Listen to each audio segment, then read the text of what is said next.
창세기 3장 1절로부터 말씀해 보겠습니다.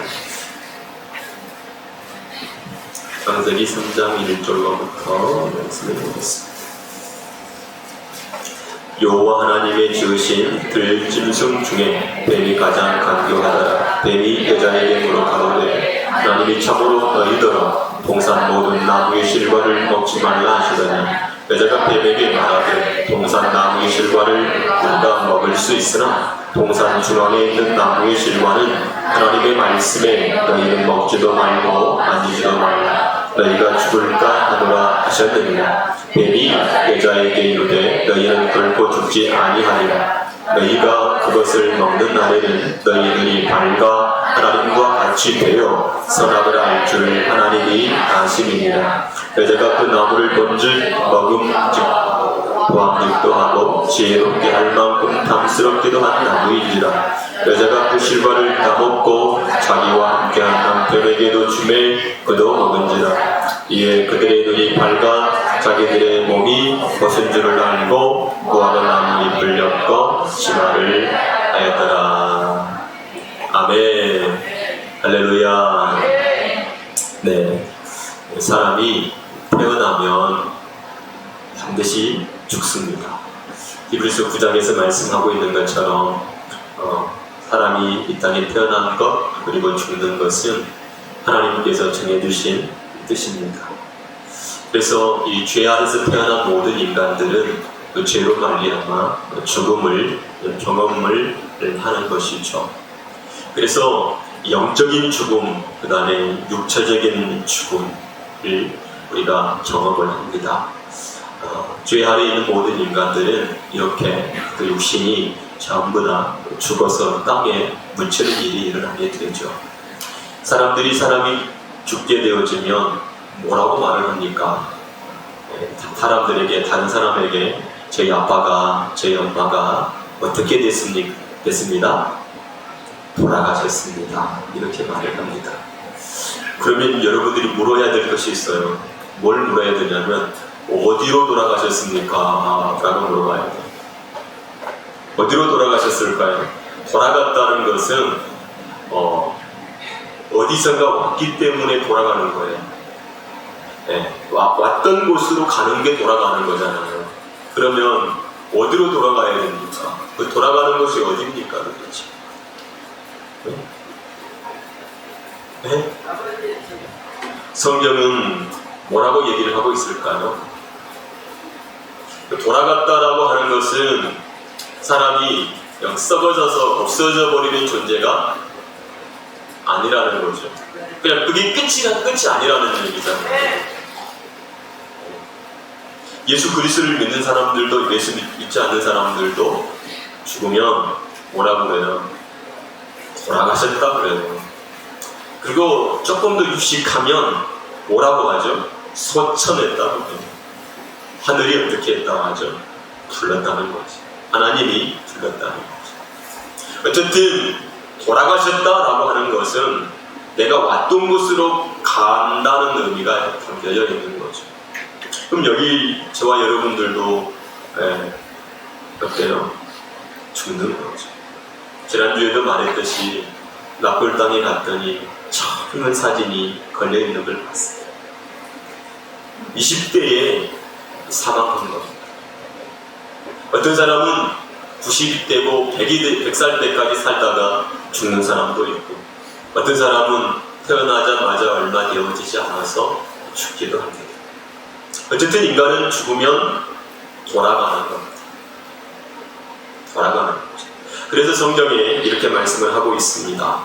전도서 12장 7절을 보면 이렇게 기록하고 있습니다. 흙은 여전히 땅으로 돌아가고 신은 그 주신 하나님께로 돌아가기 전에 기억하라. 우리의 몸이 뭘로 지어져 있습니까? 흙으로 지어졌습니다. 그래서 이 흙은 죽으면 어디로 돌아갑니까? 그가 왔던 곳 땅으로 돌아가고 그 신은 그 주신 여호와께로 돌아간다라고 말씀하고 있습니다. 이 세상에 수많은 사람들이 고민하는 문제가 사람은 어디서 와서 어디로 가는가라고 합니다. 어디서 와서 도대체 어디로 가는가? 죽음 이후에는 어떻게 되는가? 이러한 것들이 사람들이 고민거리는 거예요. 근데 성경은 분명하게 우리에게 말씀하시기를 흙은 땅으로 돌아가고 그 신은 그 주신 하나님께로 돌아간다. 이렇게 분명하게 말씀해 주고 있습니다. 요한복음 13장 1절에도 보면 예수님이 이렇게 얘기합니다.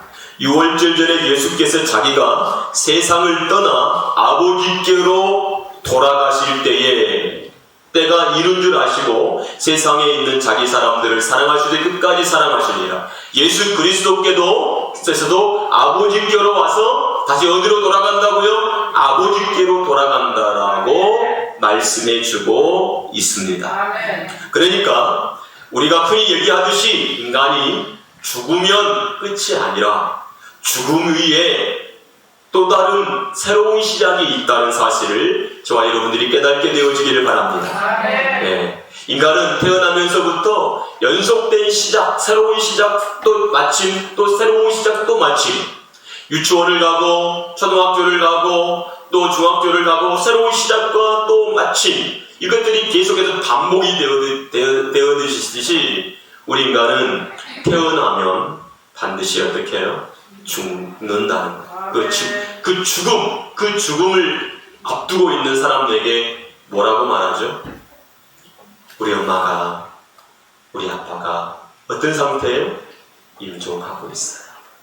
임종이라고 하는 것은 삶의 끝 열매를 말하는 거예요.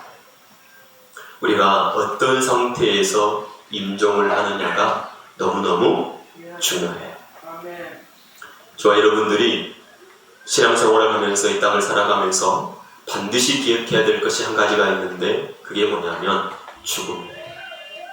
인간은 끝까지 살지 못한다는 거예요. 반드시 죽는다는 거예요. 아멘. 다 죽어요. 끝까지 사는 사람이 없어요. 네, 끝까지 사람이 없어요. 나무도 다 죽고요. 동물들도 짐승들도 다 죽고요. 인간도 죽어요. 네. 하지만 또 달라요. 네. 어떤 형체를 입느냐에 따라서 죽음 이유가 달라지는 거예요. 사랑하는 여러분, 인간은 죽는다는 생각을 꼭 기억하길 바랍니다. 히브리서 11장에서는 11장 15절은 이렇게 얘기해요. 저희가 나온 바 본향을 생각하였다면 돌아갈 기회가 있었으려니. 내가 지금 어디서부터 왔는지를 아는 사람은 그리로 돌아가게 되어 있어요. 근데 내가 어디서부터 온지를 모르면 그리로 돌아갈 수가 없어요. 네. 제가 이제 시골에서 태어났잖아요. 제가 태어난 곳이 어딘지를 저는 알아요. 그래서 간간히 한 번씩 저희 시골 갈 일이 있으면 제가 태어났던 그 집을 가봐요. 없어졌어요. 집도 다 없어지고 무너지고. 그런데 가서 느낀 게 하나 있어요. 이렇게 작은 곳에서 살았다니. 예, 그런 생각이 있어요. 그리고 한 번씩 가봐서 거기에 이렇게 잠깐 있다가 이제 오기도 하는데, 저희가 나온 바 본향을 생각하였다면 돌아갈 기회가 있었으려니와. 저희 장모님이 병원에 입원해 계시는데, 갔더니 우리 장모님이 식사를 안 하시더라고요. 밥을 주면 밥을 안 해요. 저희 곡생 아버님도 돌아가시기 전에 병원에 입원해 있었는데 가서 밥을 주면 밥을 안 해요. 왜 밥을 안 먹을까? 나 퇴원시켜달라고.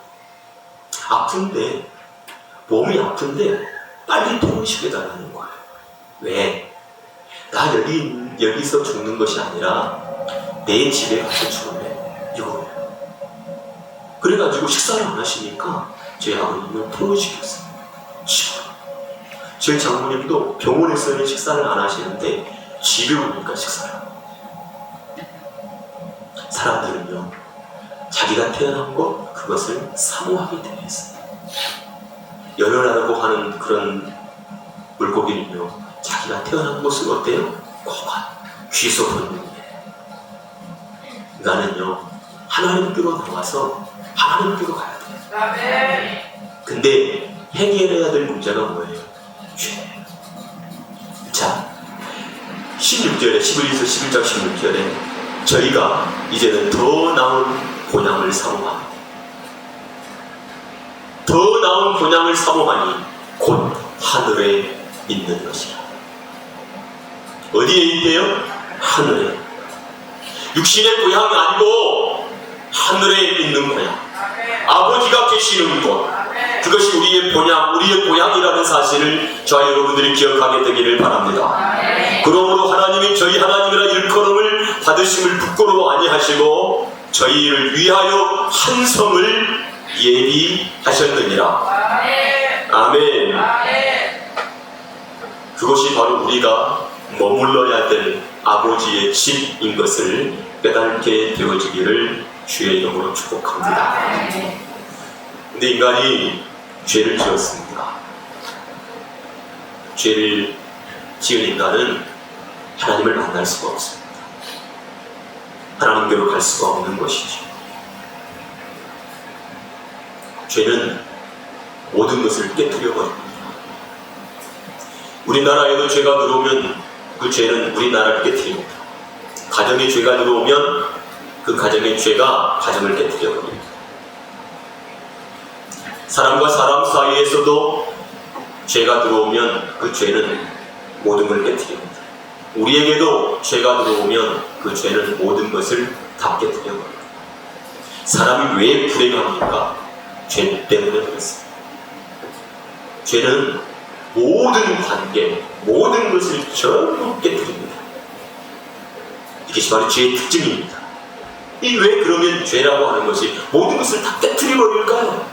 그것은 바로 인간 속에 선악이라고 하는 것이 담겨져 있기 때문인 것 같습니다. 선악은 철저하게 너와 나를 분리시킵니다. 우리가 아닙니다.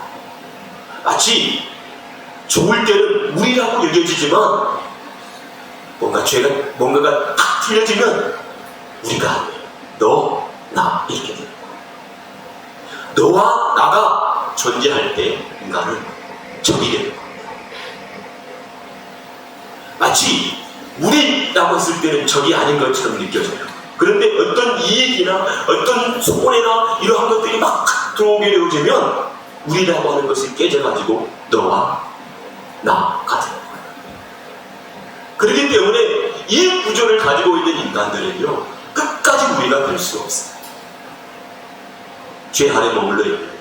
그래서 적을 만들고 적대시하고 깨뜨리고 부시고 이러한 삶을 살아가요. 왜? 인간이라고 하는 사람 존재는 절대로 섬기거나 낮아지거나 이렇게 할 수 있는 것이 없어요. 인간의 특징이 뭐냐면 교만이에요. 그 교만이라고 하는 것이 뭐냐면 바로 자기가 높아지려고 하는 마음, 즉 하나님 되고자 하는 마음을 가지고 있기 때문에 그래요. 예수님은요, 이 땅에 뭐로 오셨죠? 섬기러 오셨어요. 예수님의 마음이 뭐라고 그랬지요? 겸손하다고 그랬어요. 낮아지고 겸손하게 섬기시려. 근데 그분이 누구예요? 전능하신 하나님. 전능하신 하나님이 사람으로 오셔서 뭐하고 계시려요? 섬겨주는 거예요. 이게 사람이에요. 사람은 너와 나를 절대로 구별하지 않아요. 사람은 너와 나가 아니라 우리, 바로 하나예요. 그렇기 때문에 주님은 그 사람을, 그 우리를 사랑하고 섬기는 거예요. 우리가 이 세상에서 두 가지로 살 수 있어요. 생명나무로 살 수 있는 방법과 선악나무로 살아가는 방법이 있어요. 생명나무로 살아가는 것은 내가 우리라고 하는 것을 통해서 계속해서 내어주는 사람.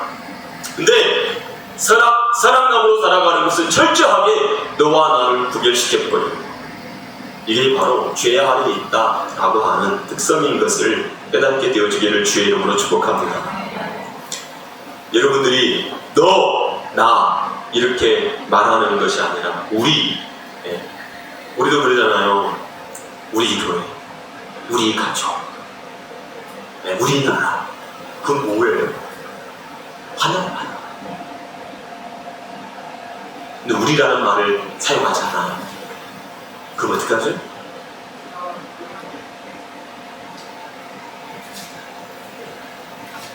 사랑할 때는 좋을 때는 우리인데 관계를 깨지고 나면 우리라는 말을 쏙 빼버리죠. 관계가 깨졌다는 거죠. 이사야 14장을 보면 이렇게 말합니다. 내가 내 마음에 이르기를 내가 하늘에 올라 하나님의 묵별 위에 나의 보좌를 높이리니 내가 북극 지폐의 산 위에 좌정하리라. 가장 높은 구름에 올라 지극히 높은 자와 비기리라. 그러나 이제 내가 음부꽃 구덩이의 맨 밑에 빠치리라. 인간은 높아지기를 원한다는 거예요. 그래서 하나님은 우리가 어떤 존재인지를 깨닫도록 만들어줘요. 에덴 동산에는 어떤 시대가 있었냐면 무죄의 시대가 있었어요. 무죄의 시대. 벌거벗었으나 부끄러워하지 않았다는 것은 무죄의 시대. 죄를 짓지 않았으니까 부끄러울 필요가 없는 거예요. 근데 아담과 하와가 범죄했어요. 죄를 지었어요. 그때 깨닫는 게 뭐죠? 자기의 벌거벗었음을 어떻게 했어요? 발견하게 되죠. 그걸 보고 뭐 했습니까? 부끄럽다고 여겼다는 것을 깨닫게 되어지기를 바랍니다. 그래서 우리 한번 찾아보시죠. 계시록에. 계시록 3장 17절.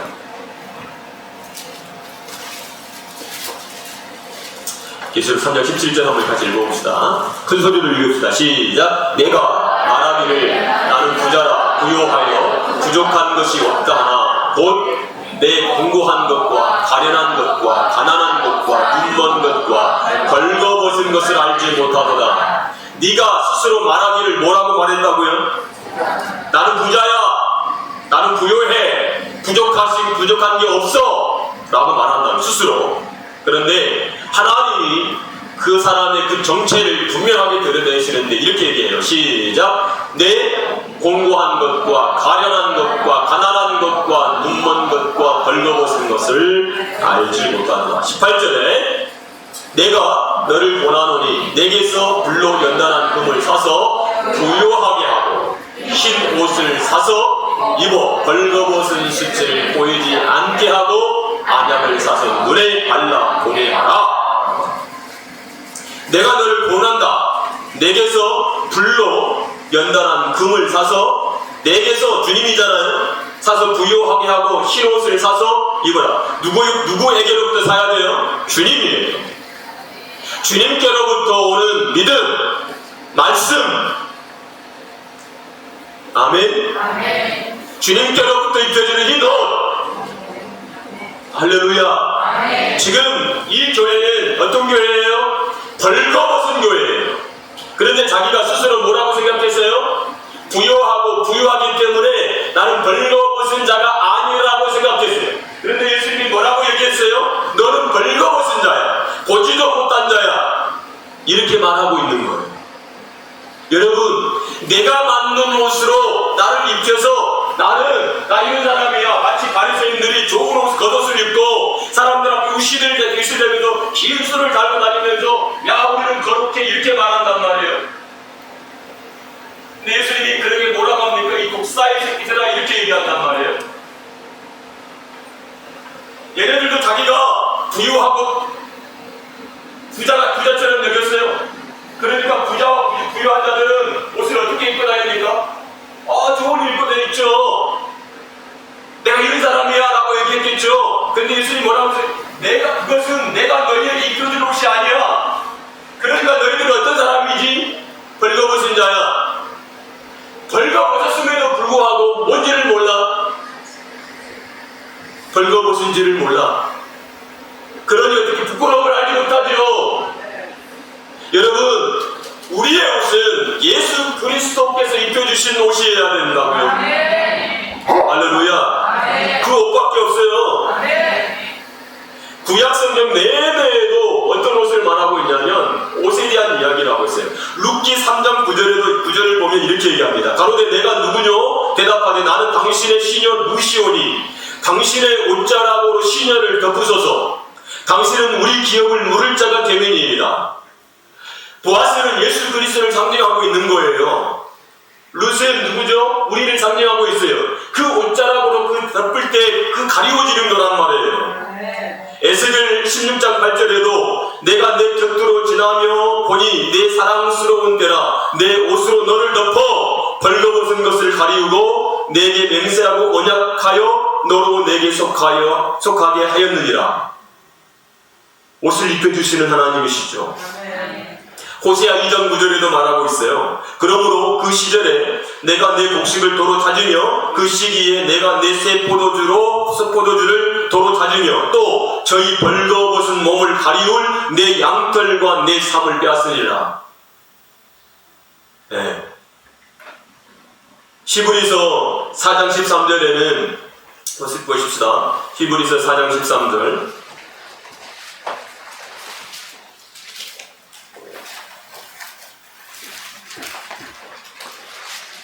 13절 시작. 지으신 것이 하나라도 그 앞에 나타나지 않음이 없고 오직 만물이 우리를 상고하시는 자 앞에 벌거벗은 것이 다 드러납니다.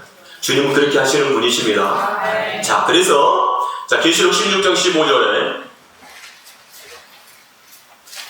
계시록 16장 15절에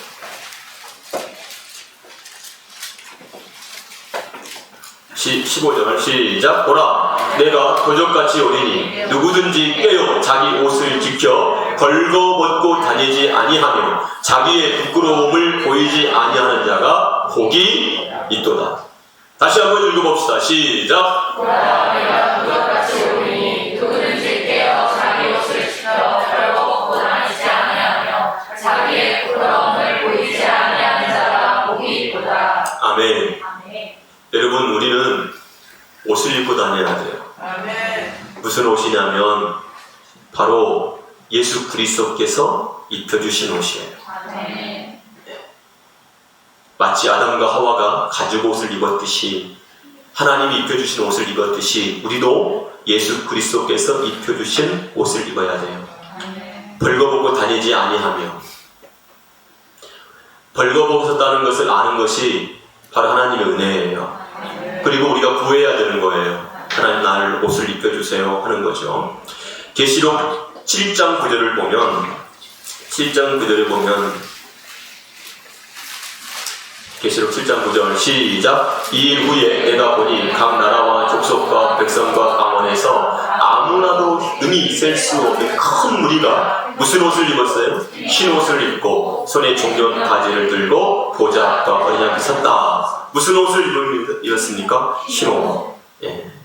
그 흰 옷을 보고 뭐냐면 세마포라고 해요. 19장 계시록 19장 14절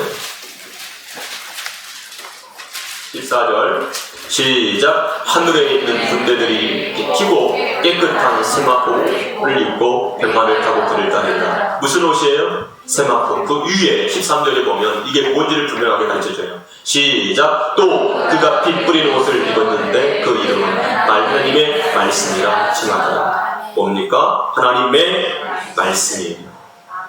자, 8절 자, 시작. 그에게 허락하사 빛나고 깨끗한 세마포를 입게 하셨은즉 이 세마포는 성도들의 옳은 행실이에요. 성도들의 옳은 행실이 뭡니까? 옳은 행실을 들었을 때 그 옳은 행실은 예수 그리스도를 믿는 행실이고 그의 말씀을 담는 행실이고 그 다음에 그 말씀을 입으로 말하는 행실이에요. 제가 지난주에도 얘기했듯이 지난주도 계속 얘기했듯이 우리의 입술의 열매가 너무너무 중요한 거예요. 입의 행위, 우리는 손과 발로 행하는 이런 행위라고 말하지만 사람에게 있어서 가장 중요한 행위가 뭐냐면 입이에요. 입에서 나오는 말. 그래서 주님이 뭐라고 얘기했어요? 네 입에서 나오는 말로 정죄함을 받기도 하고 의롭다함을 받기도 한다고 그랬어요.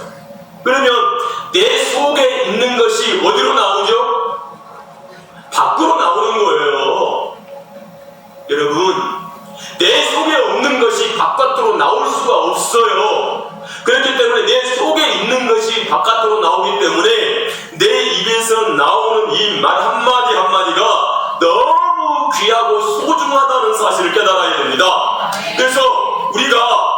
입으로 주님을 어떻게 고백하고 어떤 신앙을 고백하는가가 너무너무 중요한 거예요. 그래서 입으로 시인하여 구원을 받는 겁니다. 마음으로 믿어 의에 이루고 입으로 시인하여 구원함을 받는 거예요.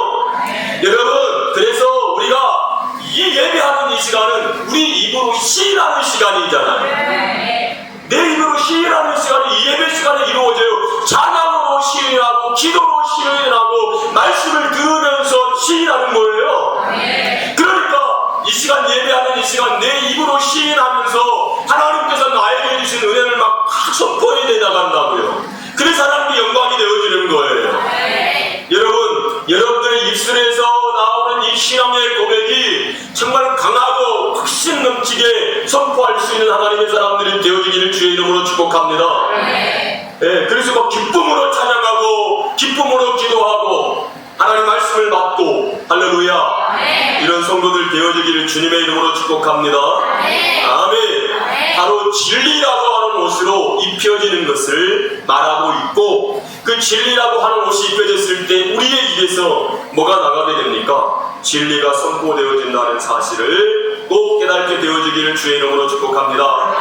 아멘. 그렇죠. 그래서 저 옷을 주님이 입혀주시는 거예요. 그러니까 벌거벗은 자가 주님을 만나고 주의 말씀으로 입혀질 때 네가 입혀졌다라고 말하는 거죠. 그래서 그 사람들의 입에는 다른 말이 없어요. 진리만 선포되어지는 거예요. 예수님은 뭐라고 그랬어요? 진리예요, 진리.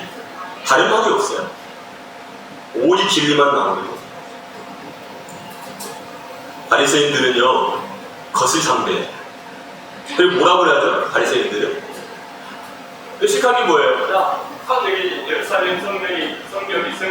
성벽이 손이 무너지고 성벽만 나는 거예요. 그 성벽에서 성벽 기도해요. 그러면서 하나님, 저는요, 저 창기와 같지 않고요, 저 세리와 같지 않음을 감사합니다, 이렇게 한다고. 이게 바로 누구냐면 바리새인.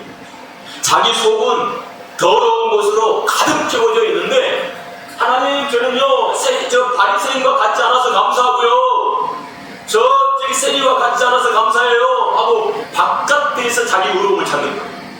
이게 바리새인. 여러분, 하나님은 절대로 누구를 비교해가지고 하나님 저 사람보다 제가 나은 것 같지 않아요? 이렇게 체크하지 않아요. 하나님은 내 속을 상대하시는 분이에요. 여러분, 사람 마음에서 나오는 게 뭐라고 했어요? 더러운 죄악들이 다 나온단 말이에요. 그것을 상대하시는 하나님이에요. 절대로 그래서 하나님은 만홀의 여김을 받을 수가 없어요. 하나님 속일 수가 없는 거예요. 내 속을 들여다보시는 하나님이시거든. 마음을 지으신 이가 누구십니까? 하나님이시고, 그 마음을 지으신 이가 그 마음을 어떻게 하시죠? 감찰하시는 거예요. 우리의 마음은 나를 저장하는, 영을 저장하는 창고예요. 그 창고에 진리가 가득해야 돼요. 비진리를 다 제거해버리길 바랍니다. 여러분, 근데 우리는 인간이라고 하는 게 뭐냐면 눈에 보여지는 것을 쫓아 살아가요. 그래서 니고데모가, 요한복음 3장에 보면 니고데모가 밤중에 와서 예수님께 뭐라고 얘기하냐면, 예수님, 당신은 하나님이 보내신 선하신 분이시래요. 왜? 표적을 보니까. 어떤 표적을 보냈어요? 요한복음 2장에서 물로 된 포도주, 물이 변하여 포도주 대가 아니고, 물이 변하여 포도주 됐네, 이게 아니고 물포도주. 무슨 말인지 이해가 되시죠? 물포도주. 물이 변하여 포도주가 됐네가 아니고 물포도주예요. 물로 된 포도주라고 그랬으니까. 표적이 일어났어요. 그 표적을 보고 하나님이 보내신 선하신 분이시다, 이렇게 말한단 말이에요. 자, 여기서 여러분 기억해야 할 게 있어요. 그게 뭐냐면 니고데모라고 하는 말이 뭐냐면 이긴 백성이에요. 무슨 뜻이라고요? 이긴 백성. 그러면 성경에서는 누구에 대한 이야기가 계속 나오죠. 계시록에 보면 이긴 자. 이기는 자에게는 이렇게 나와요. 뭘 이겨야 될까요? 우리가? 뭘 이길 거예요, 여러분들? 여러분 싸우고 있어요? 이만희는 이긴 자라던데. 여러분 성경에서 말하고 있는 그 이긴 자는 뭐예요?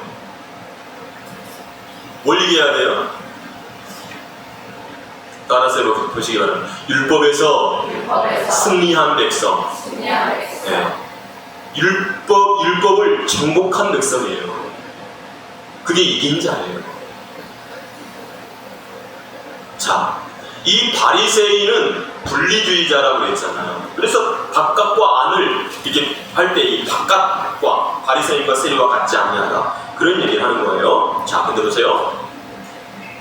요한복음 3장에 보면 이 니고데모가 예수님께 오는데 언제 와요? 밤에 와요. 밤. 자, 세상은 예수님이 올 때 세상은 밤이었어요? 낮이었어요?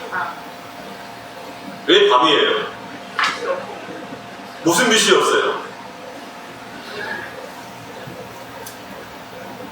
창세기 1장을 보면 빛이 있으라 하심에 빛이 있었고, 자, 빛이 오니까 뭐가 생겼죠?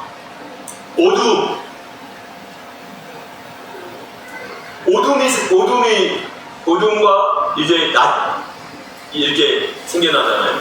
네. 그 어두움을 하나님께서 뭐라고 했죠? 밤이라고 했어요. 빛이 비추어졌잖아요. 그 빛을 낮이라고 하고 어두움을 밤이라고 했어요. 그래서 성경에 우리가 어둠의 일을 하지 말고 무슨 일을 하자? 낮에 일을 하자. 빛의 사람은 낮에 일을 하는 거고 어둠의 사람들은 밤에 일을 하는 거예요.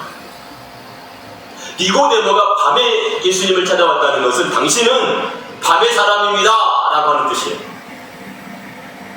아직 어디서 벗어나지 못한 사람이죠? 율법 아래에서 벗어나지 못한 사람인 것을 말하고 있는 거예요. 율법 아래에 있는 사람.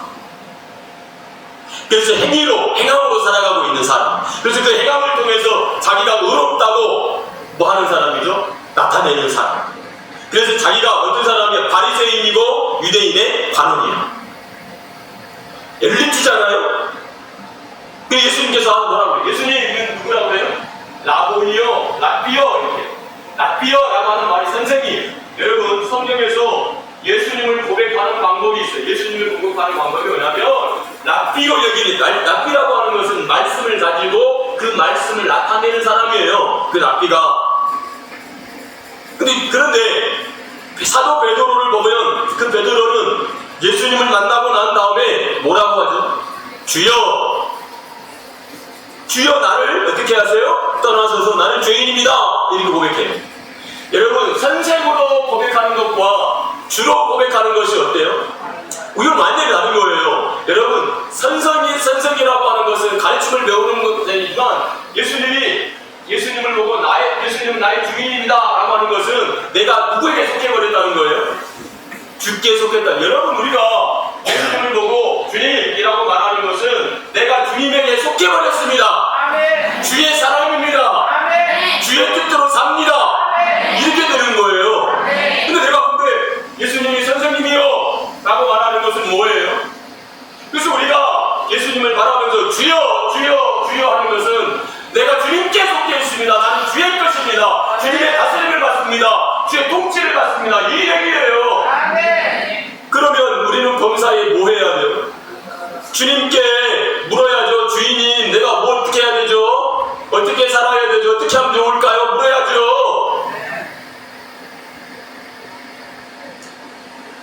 물어야 안 물어요? 우리가 신앙생활하면 하나님이 엄청나게 은혜를 줘요. 처음에 예수를 딱 믿으면 하나님이 엄청난 은혜를 주십니다. 막 무슨 생각을 해도 다 하나님께서 다 응답해 주시고 다 주세요. 어느 순간에요, 끝쳐버려요. 아이들이요, 태어나면 우유를 주잖아요. 젖병을 눌러주잖아요. 막 엄마가 아프면 안고 막 젖을 먹여주고 막 그래요. 네. 그러면 동생이 태어났어요. 동생이 태어나면 큰애가 이제 막 밥을 먹고 막 뛰어다니고 이렇게 해야 되는데 엄마 품에 앉아있는 아이가 어떻게 해요? 막 질투가 나가지고 퇴행을 한다고요. 그래가지고 자기도 어떻게 한다고? 막 애기처럼 젖병을 막 빨고 하고 막 이런 일이 일어나요. 여러분, 아이가 태어나면 계속해서 뭐 해야 되죠? 성장해 가야 돼요.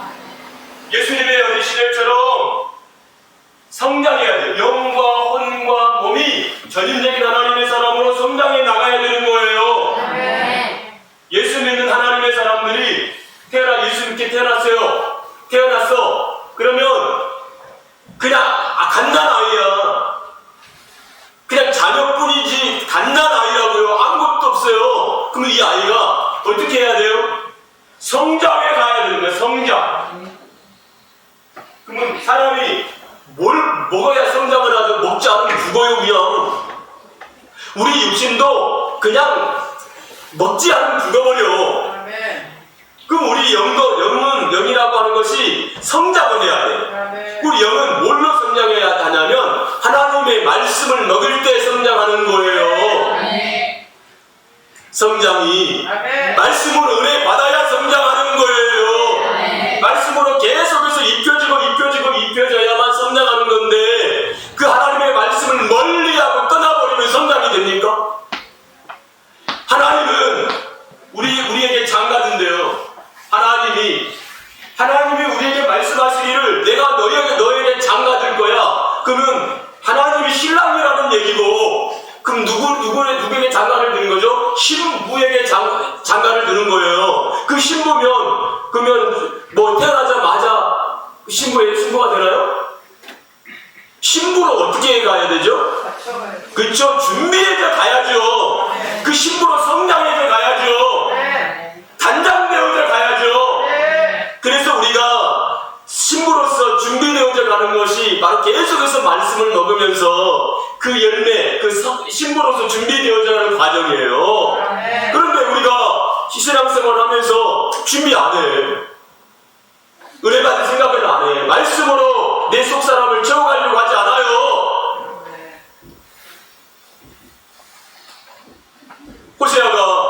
하나님 호세아에게 말해요. 하나님 뭐라고 해요? 야, 가장 음란한 여자 데려다가 장가가. 음란한 여자 데리고 왔어요. 그래서 어때요? 그래, 내가 선지자 호세아를 만났으니, 내가 거룩한 남자를 만났으니 나 거룩하게 살래. 이래요? 아이고, 똑같아요. 애가 태어났는데 누구인지를 몰라요. 새내기나 났는데. 그런데 하나님이 어떻게 해요? 끝까지 그를 사랑해요. 돈을 주고 사와요.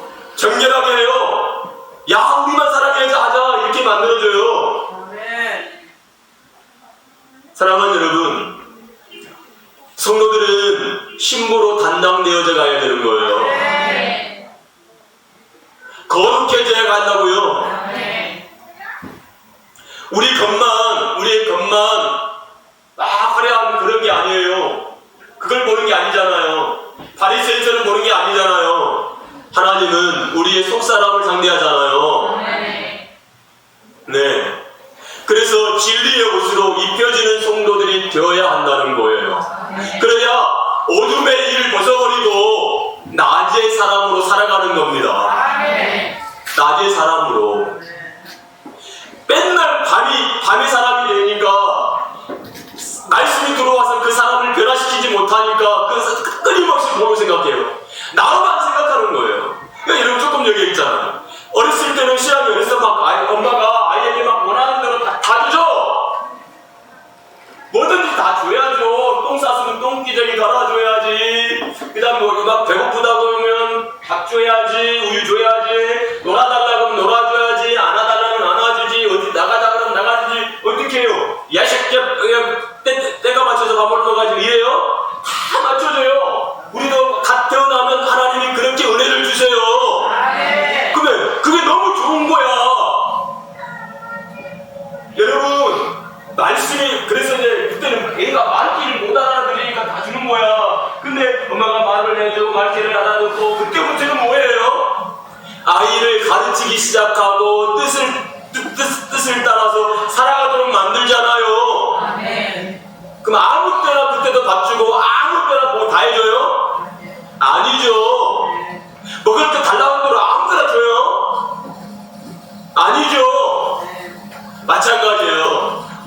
하나님을 섬기면서 지금 우리가 해야 할 게 뭐냐면 하나님 말씀이 내 안에 들어오고 그 말씀의 뜻이 무엇인지를 깨닫고 그 뜻대로 살아가는 삶을 통해서 우리에게 하나님의 역사가 일어나는 거예요. 응답이 있는 거예요. 인도함이 있는 거예요.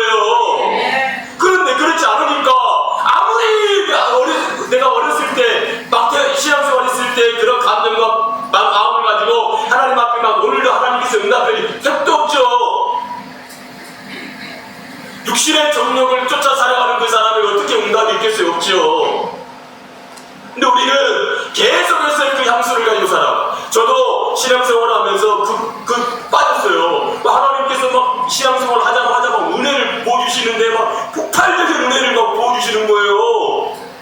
어느 날 갑자기 생각이 하나 들어오더라고. 마귀가 역사한 거예요. 어떻게 했냐?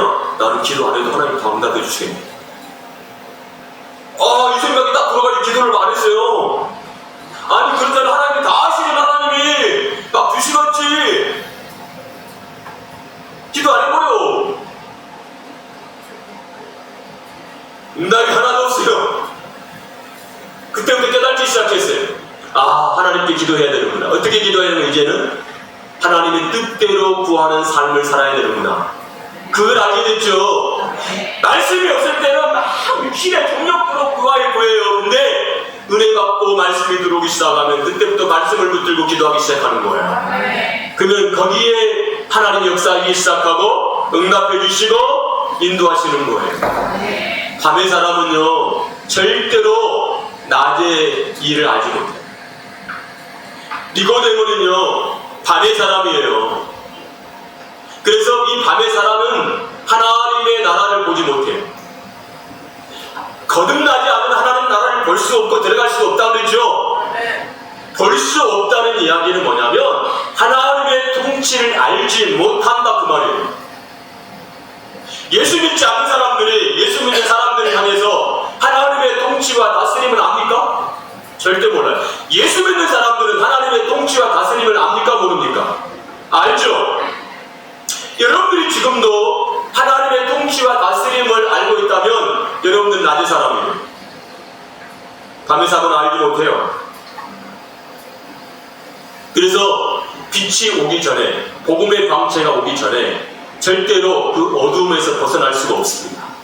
그래서 예수님이 어둠 가운데 오셨다는 것은 밤중에 오셨다는 것은 무슨 의미예요? 네가 밤이야. 네가 밤. 이 밤이라고 하는 게 이게 24시간 이 시간적 개념을 말하고 있는 것이 아니라 우리 영적을 말하고 있는 거예요. 그러니까 창세기 1장에서부터 시작해서 요한계시록까지 이게 낮이라고 하는 개념과 밤이라는 개념을 통해서 우리 영적인 낮과 밤을 깨닫게 해주시는 하나님의 모습을 우리가 보게 된단 말이에요.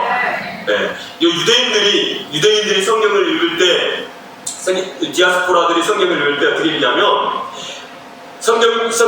구약 성경을 토라토션이라고 하는 것으로 만들었어요. 54주로 성경을 묵상하도록 만들었어요. 그래서 율법서 하나, 선지서, 역사서 하나, 선지서 하나, 그다음 이렇게 해가지고 이 짝을 맞춰가지고 성경을 읽도록 만들고 묵상하도록 만들었어요. 근데 그건 뭐냐면 설계도에 지나지 않아요. 완성본은 뭐냐면 신약이에요. 그래서 토라 쿠션이 이 율법과 선지서와 그리고 어디로 한번으로 말하면 그 역사서와 그리고 신약 성경이 연결해서 하나님의 역사가 어떻게 이루어지는가를 쫙 보도록 만들어요. 그것을 54주 계속해서 절기에 맞춰서 묵상하는 사람들이 히브리 사람이에요. 네. 여러분, 내가 어떤 존재인지를 말씀을 통해서만 깨달을 수 있는 거예요. 그렇지 않으면 깨달아줄 수가 없는 거예요. 죄는요, 우리를 이렇게 어두움 가운데 수락하도록 만들고 밤의 일을 하는 사람으로 만들어 놨어요. 그런데 빛이 왔어요. 그 빛이 바로 누굽니까? 하나님의 아들 예수 그리스도입니다. 그분이 우리에게 와서 우리를 어떻게 하는 거죠? 어둠에서 나와서 빛으로, 어둠에서 나와서 낮의 사람으로 만들어주시는 거예요. 그 낮의 사람들을 보고 빛의 아들들이라고 해요. 그 빛의 아들들을 보고 하나님의 자녀라고 해요. 할렐루야. 이것이 바로 하나님의 역사입니다. 하나님 그걸 만드시는 거예요. 여러분, 오늘 이번이 바로 뭡니까? 성탄절이 있는 날에 빛으로 이 땅에 오신 예수 그리스도, 그분을 묵상하면서 더 깊이 알게 되어지기를 주의 이름으로 축복합니다. 같이 기도하겠습니다.